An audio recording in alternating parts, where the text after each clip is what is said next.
Après le père Théo, c'est la fille Théo que je reçois aujourd'hui sur Abondance Multiple.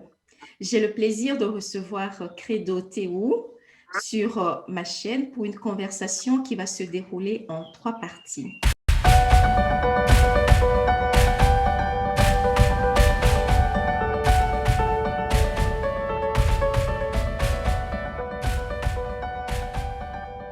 Bonjour à tous et bienvenue sur Abondance Multiple. Nous voici dans la deuxième partie de la conversation avec Credo Théo.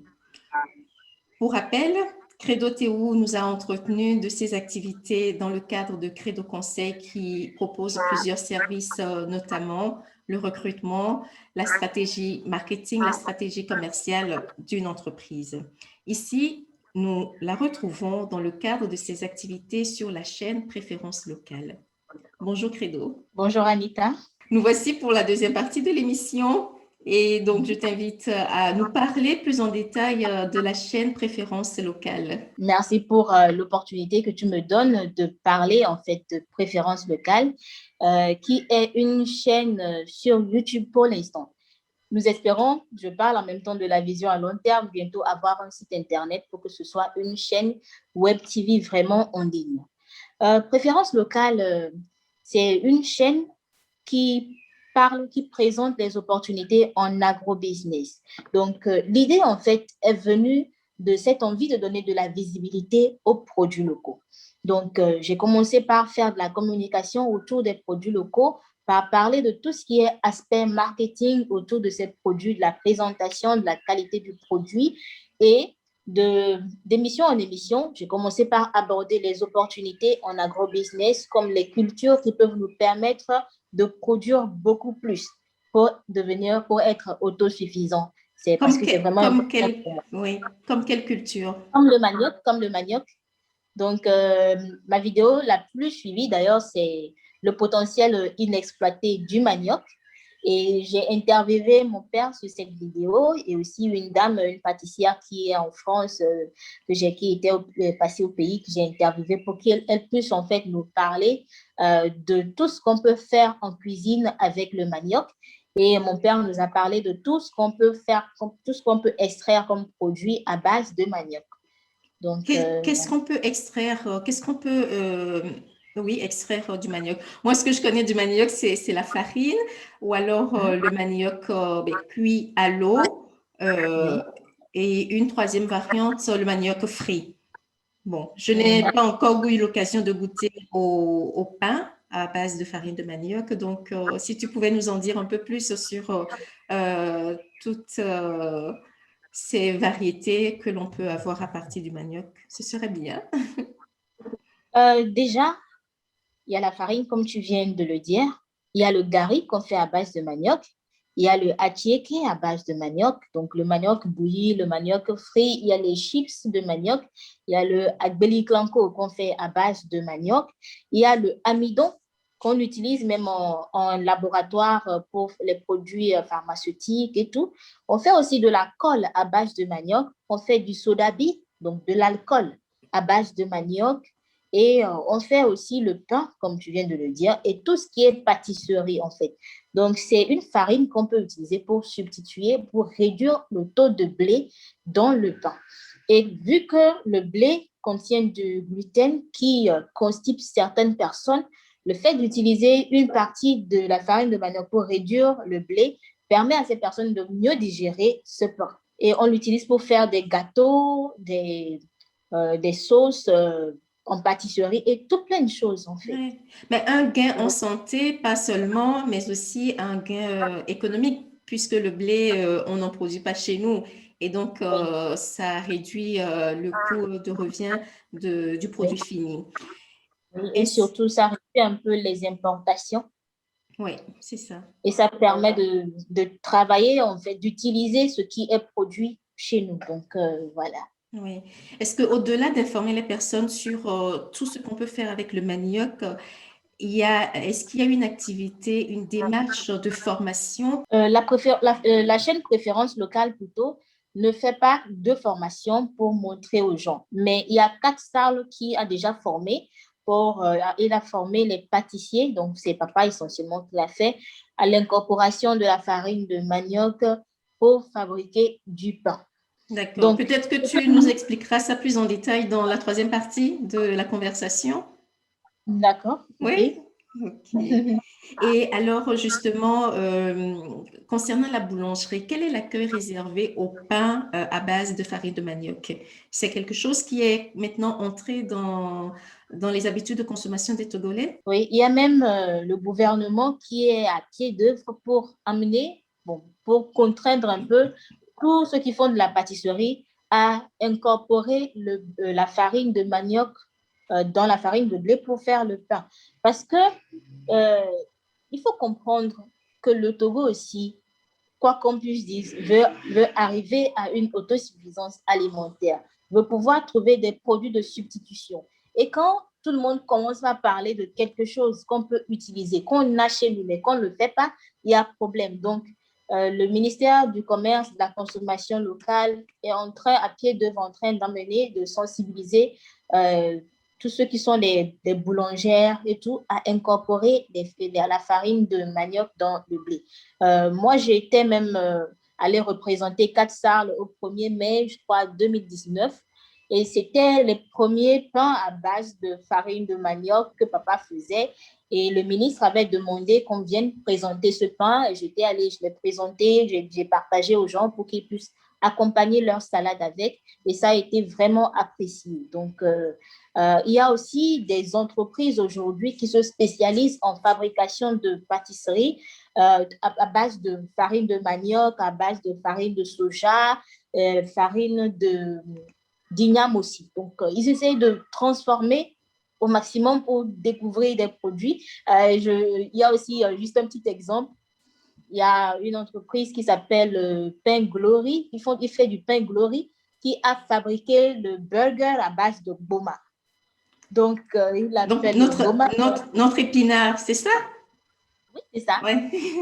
Voilà. Donc, il fait le pain à base de farine de manioc et il met de l'épinard en sandwich à l'intérieur. Donc, les gens sont en train d'explorer pour finalement arriver à quelque chose de bien qui va après rentrer dans l'habitude, en fait, des consommateurs.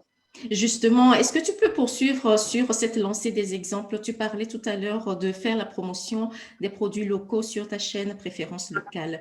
Quels sont les produits nouveaux locaux qu'on retrouve le plus sur le marché togolais aujourd'hui? Bon, je commence avec le dernier produit que j'ai présenté. C'est le cube néré, c'est ça? Voilà, c'est ça, le cube bio-sauce. Donc, c'est le cube à base des graines de néré, le afiti, qui a été transformé et modernisé pour que les gens soient rassurés des conditions d'hygiène et aussi, il faut le côté pratique aussi du produit. Donc, le pouvoir juste l'écraser dans la sauce comme ça, ce qui n'était pas de nos habitudes avant, c'est quelque chose qui soulage. Et bon, il y a un produit que moi j'aime beaucoup, ça s'appelle Diane Tomate. Ça, c'est le cube à base de néré, ça. Oui. Je vais montrer la dernière fois. Ça, c'est le produit dont je suis fan parmi tous les produits locaux. Je suis la plus fan. C'est de la purée de tomates? Voilà, c'est de la purée de tomates. Et vous voyez, là, il y a tous les épices dedans. Il y a du gingembre, il y a de l'oignon, il y a du piment. Et ce qui se passe, c'est quand je rentre du boulot, que je suis fatiguée, je peux juste me faire une petite pâte, je le renverse et je mets un peu de poisson. Et puis, c'est bon. Il n'y a plus rien à mettre, en fait. Oui, tu n'as plus besoin d'écraser tomates, oignons. Et puis, en fait, c'est vraiment naturel. Tu sais que tu es en train de manger de la tomate. Donc, il y a deux. Il y a ça. Ça, c'est juste de la purée de tomate. C'est le même produit, mais là, c'est juste la purée de tomate. Au cas où je veux faire des sauces et tout, je le mets. Donc, ça, c'est l'un des produits dont je suis fan. Et puis, il y a aussi Africube, évidemment. Ça, c'est un produit togolais. Hein. Tu vois ça? Ah oui, je ne connaissais pas. Non, ah oui, très bien présenté, effectivement. Oui. Ah oui. Ah Oui, oui, ouais. oui. Ouais. Quand je vois ça, je suis fière. Ah On dirait que oui. c'est mon cube. Il y a de quoi en être fier. Voilà, Oui. c'est ça. D'accord. on est comme ça. Donc, Oui. voilà, c'est Mhm. africain. Ouais. Donc, c'est du cube aussi. Il y a des épices dedans, Mhm. que des épices dedans. Et puis aussi, il y a du néré dedans. Donc, voilà, ça, c'est les quelques produits locaux que j'ai. En fait, il y a ça aussi. C'est des épices aussi. Oui, ça, je connais. Voilà, Oui. ça, j'avais déjà présenté son produit à elle aussi. Donc, voilà. Du coup, il y a, il y a ces produits, il y a quoi aussi comme nouveaux produits sur le marché? Il y a des farines de djinkoumé qui sont faites avec un peu de farine de noix de coco dedans pour Mhm. l'odeur et tout. Oui. Il y a beaucoup de jus. Il y a un que j'aime beaucoup, ça s'appelle Perfi. Malheureusement, j'en ai pas ici. C'est du jus de bissap, mais vraiment, il n'y a pas beaucoup de... Il y en a Pas sans beaucoup de sucre et il sucre, y en oui. a avec juste un peu de sucre et d'autres épices aussi. Ça donne un autre goût, en fait. On dirait un panaché, en fait. Donc, il y a ça. Il y a Juro aussi. C'est un jus à base de noix de Juro. Je ne sais pas si tu as goût. Il y a des jus à base de ça aussi. Ça a un goût un peu amer, mais c'est vraiment bien. Donc, Du ça sont les corosol, nouveaux. hein, il y a beaucoup de jus de Oui, il y a du corosol aussi. Oui, oui, oui, il y a du jus de corosol, c'est fait par Christina Food. Il y a aussi Chom, les achomos, les amuse-boules, Oui, là, oui. voilà, intéressant. Il y a du découp surgelé. Ah oui. Ah oui, parce que Oui, ça demande énormément de travail, hein. Si le travail voilà, en amont, oui, oui. peut être déjà évité. Ah oui, ça c'est top, effectivement. Oui. On a du découp surgelé, j'en avais parlé aussi dans une vidéo. Et il y a aussi les légumes qui sont déjà précuits et surgelés, qui sont vendus. Donc, boma à démer, gnato et tout. Tu le prends, c'est top en fait. Ok. Donc, ouais. Du coup, il y a beaucoup d'efforts qui sont faits. Est-ce que, à côté de ces efforts qui sont consentis par les Togolais, est-ce qu'il y a un accompagnement de tous ces producteurs, de tous ces entrepreneurs pour vraiment professionnaliser ou en tout cas les mettre en commun pour que, ben voilà, un étranger, par exemple, qui arrive au Togo sache où aller directement pour se procurer ces produits-là? Déjà, il y a un accompagnement. Il y a le FAEJ, il y a le PAEJ SP qui accompagne les entrepreneurs togolais qui sont dans l'agrobusiness, l'agroalimentaire et tout. Ils les forment avant qu'ils ne commencent, ils financent leurs projets. Il y a le MIFA aussi, ça c'est quand ça arrive à un certain niveau, ça, que vous êtes accompagné par le MIFA. Maintenant, moi, je ne suis pas du gouvernement, je suis une personne extérieur qui observe. Donc, quand j'observe, j'émets souvent, bon, ce n'est pas des hypothèses, hein, je dirais que c'est aussi un peu vérifié, un peu vérifié. Je pense qu'on devrait plus les mettre ensemble, surtout sur certains points. Donc, ça, je vais parler marketing en fait. Oui, OK? oui. Voilà, c'est ça. On est sur un marché et ce marché est très concurrencé par les produits étrangers. Et ces produits étrangers ont des coûts qui sont à la portée de la bourse du Togolais lambda. Tout le monde peut l'acheter. Il y a beaucoup de produits ici que tous les Togolais ne peuvent pas acheter. Bon, sauf lui, il est qu'à 25 francs, comme tout le monde. Mais non, vu que nos produits n'arrivent pas à avoir des avantages concurrentiels sur les autres, je trouve que c'est pas normal qu'on ait encore à se battre dans un petit marché qui nous reste. Donc, on a beaucoup de thé qu'on peut trouver déjà à partir de 500 francs sur le marché. Et le thé made in Togo est à 2000 en moyenne, est vendu à 2000 en moyenne.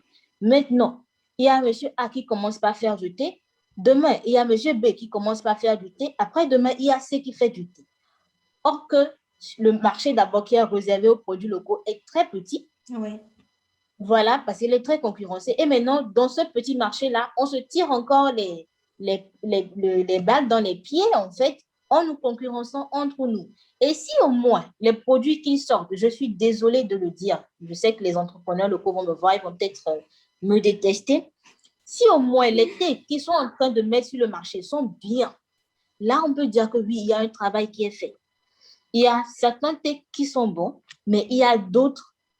Je t'assure, un jour, j'ai voulu présenter les boissons locaux. Malheureusement, je suis allée acheter un thé qui n'était pas ça.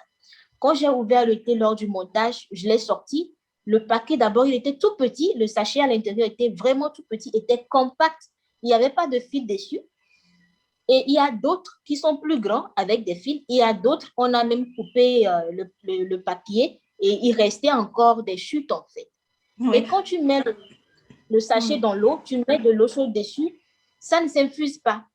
Or que c'est un thé rouge qui devrait s'infuser. Tu bouges, tu sais, pourtant je l'ai acheté à 2000 ans. Donc, quand tu es confronté à des choses comme ça, tu te dis, mais non, mais j'ai gaspillé mon argent. Si au moins ils se mettaient ensemble, là, quand tu vas faire des enquêtes, ils vont te dire qu'ils n'ont pas beaucoup d'argent pour acheter le matériel, ils n'ont pas d'argent, assez d'argent pour prendre beaucoup plus de ressources, pour avoir des responsables qualité ou bien des processus pour vérifier la qualité de leurs produits. Mais si on prend 2 ou 3 personnes qui veulent faire du thé, puisque la plupart du temps, ils développent les mêmes arômes, ils se mettent ensemble, chacun vient avec 100 000 francs, on pourra avoir suffisamment de capital pour pouvoir financer tel, financer tel, financer tel. C'est ça, Au début, la mutualisation des coûts. Oui, c'est ça. oui. Ouais. Et Au début, puis, on peut commencer par... je te laisse parler. oui. En fait, je voulais dire, et puis, c'est pas, enfin, mettre un autre thé sur le marché si on apportait une plus-value, si on apportait une différenciation, là, ça pouvait encore se comprendre. Mais mettre du thé pour en avoir juste un énième sur le marché, ça n'a pas non plus de sens. C'est ce que tu essaies de dire. OK. Donc, il faudrait vraiment qu'on mette dans certains secteurs, quand un projet arrive, essayer d'étudier le projet. Est-ce que ce projet-là, sur un plan marketing ou commercial, est-ce qu'il y a un projet qui est suffisamment viable? Est-ce que ce n'est pas un projet qui va porter atteinte aux autres qui sont déjà en train de faire un effort sur le marché? Est-ce qu'on ne peut pas mettre ces personnes ensemble et les accompagner? Donc, il faut vraiment voir ce côté de la chose. Et je pense qu'il faut aussi accompagner les entrepreneurs sur l'aspect marketing, en fait. Parce que le marketing, c'est vrai, on pense que c'est vendre un, deux produits, mais c'est faux, c'est vraiment très, très vaste. Ça leur permettra de savoir déjà qu'est-ce que je mets, quels sont les besoins réels sur le marché, qu'est-ce que je vais produire, à qui ce produit-là est destiné, comment est-ce que j'adapte ce produit-là à mes consommateurs et après, maintenant, comment est-ce que j'utilise l'expérience du consommateur pour améliorer mon produit. Et il y a tout ça là qui n'est pas fait et il faut vraiment un accompagnement dans ce sens. Donc, voilà. Oui, c'est encore, comme je le disais tout à l'heure dans la première partie de la conversation, une occasion, une opportunité de pouvoir prendre ces producteurs-là et de les former par rapport à l'aspect marketing de leurs produits, par rapport aussi à l'aspect distribution et aussi par rapport à l'aspect différence concurrentielle qu'on peut apporter sur son produit. Oui. Et c'est un projet de la chaîne Préférence locale, un projet que j'ai rédigé, que j'ai d'ailleurs, j'ai déjà abordé en fait les autorités publiques par rapport à le projet et les discussions sont en cours, les tractations sont en cours pour arriver en fait à mettre en place un vrai système qui aide à la fois le producteur, les consommateurs et l'État. OK. Et la chaîne préférence locale, je n'ai pas pensé à te poser la question en début d'entretien. Ça fait combien de temps qu'elle existe? Ça fait 1 an et demi. D'accord. Bon, disons 2 ans. J'ai commencé en avril 2019, donc ça fait 2 ans. OK. Et est-ce qu'aujourd'hui, tu as pu mesurer l'impact des communications que tu passes sur cette chaîne pour la valorisation, la consommation des produits locaux? Oui, oui, bien sûr. Déjà, quand je finis de faire un direct ou que je viens de publier un produit et que j'ai des appels, que j'ai des personnes qui demandent, je peux trouver le produit où, je peux contacter telle personne ou bien que les entrepreneurs te disent, bah, il y a plusieurs personnes qui m'ont appelé pour passer commande, il y en a qui ont acheté le produit. Ça, c'est déjà un impact réel que ça assure le chiffre d'affaires du consommateur, non, du promoteur. Et il y a aussi la visibilité. Il y a certaines personnes qui n'ont jamais entendu parler d'un produit juste parce que l'entrepreneur n'a pas de budget de communication et n'en fait pas ou fait mal sa communication. Donc, grâce à mes vidéos, il y a beaucoup de produits que les gens ont découverts qu'ils ne savaient pas qu'ils existaient avant. Donc, il y a aussi l'aspect promotion des vidéos parce que je dis que c'est la promotion, pas la publicité.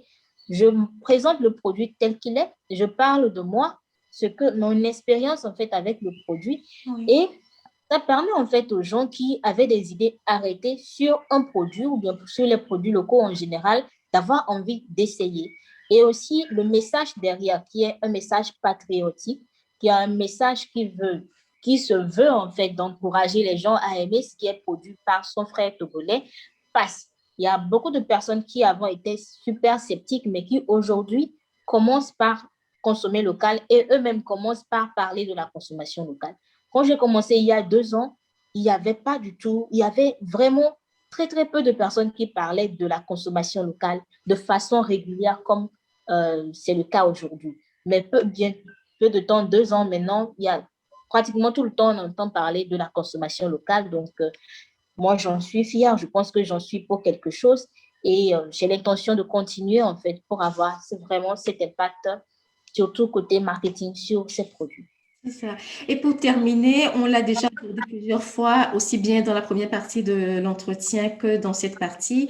On a parlé de l'étroitesse du marché togolais. Est-ce que tes actions de communication, de promotion parviennent à la diaspora togolaise?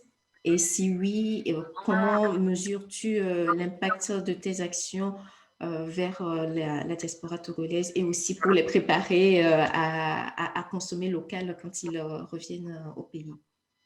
Parfois, j'ai l'impression que je suis suivie uniquement que par la diaspora, en fait.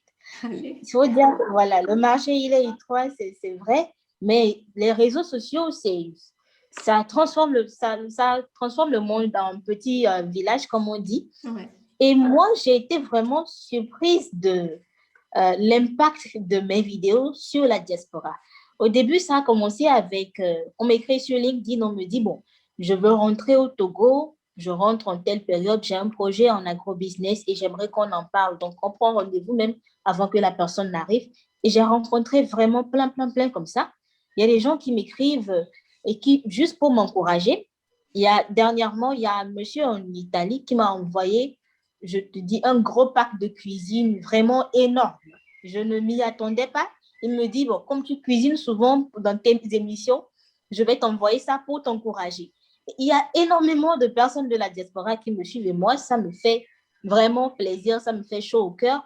Quand je vois les statistiques de mes vidéos sur YouTube essentiellement et Facebook, même LinkedIn, parce qu'il y a plus de gens de la diaspora sur LinkedIn, pas assez de Togolais, la majorité de mes vidéos sont plus suivies en France, aux États-Unis que dans la sous-région et tout. Donc, ces vidéos sont suffisamment suivies de l'autre côté. Il y en a qui demandent même qu'on les envoie des échantillons. Mais la majorité du temps, moi, mon action s'arrête en fait à la promotion. Quand tu me contactes pour acheter le produit, je te mets en contact avec le promoteur pour que l'action puisse être conduite. Et il y a aussi des gens qui ont pu avoir l'opportunité d'entrer en contact avec des investisseurs grâce à mes vidéos. Donc, les investisseurs, c'est des gens qui... Il y a une dame des États-Unis qui m'a contactée parce qu'elle voulait mettre la dame avec des investisseurs à l'étranger. Donc, ça, c'est de la diaspora.